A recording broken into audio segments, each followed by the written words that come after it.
Welcome back to today's therapy takeaway. Today's tip is going to be focused on really skill 2, okay? This is skill 2 where we help you identify triggers.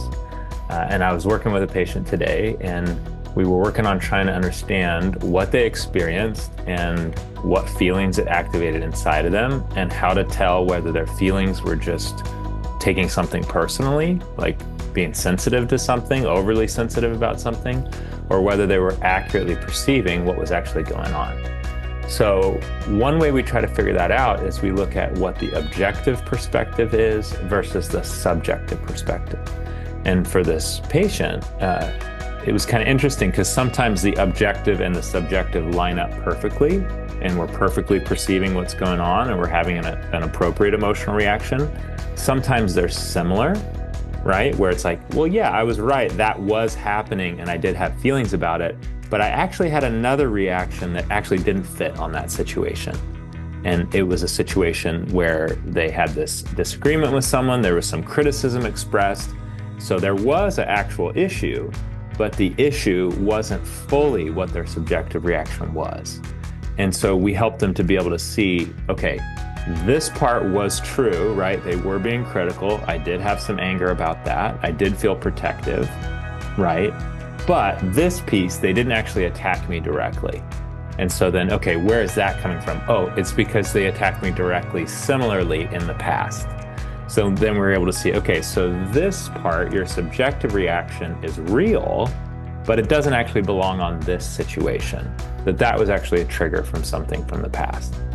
Okay, so we can have, again, things where they line up completely, things where they line up sort of, or things that are actually really different, where somebody does something and it triggers me, but it actually doesn't have anything to do with what they actually did objectively. It's more of a subjective reaction that got activated. Now, that doesn't mean that subjective reaction is wrong, or you shouldn't feel that way, or that's not true, because maybe it is true, and you probably got that subjective reaction from somewhere. It just means that doesn't actually fit on what really happened. And so it's really crucial that we can evaluate what's objective and what's subjective so that we can identify what our emotional triggers are, so that we can identify what reality is, what actually was happening, and so that we can better navigate our experiences. Because if something happened and we have an emotional reaction to it, yeah, we should address that. But if something happened and it triggered a subjective reaction from our past, it's really important that we see those differences so that we don't respond to something as if it's true when it's really not.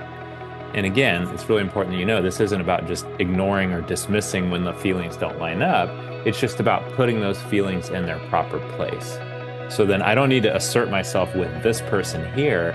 I really actually need to process the feelings I have about when that happened in the past, right? And that helps people just get so much more clarity about their emotions, their emotional reactions, how they need to respond to emotional triggers, and to be able to do so much more accurately based on what's happening in their real life. So I hope that tip helps. If you're wanting more information and wanting a way to practice these skills, this is skill 2, exercises 2 and 3, and those are offered free through our website, emotionfit.us/program. Feel free to check that out. It's a free download. Hope that helps. We'll see you with the next takeaway.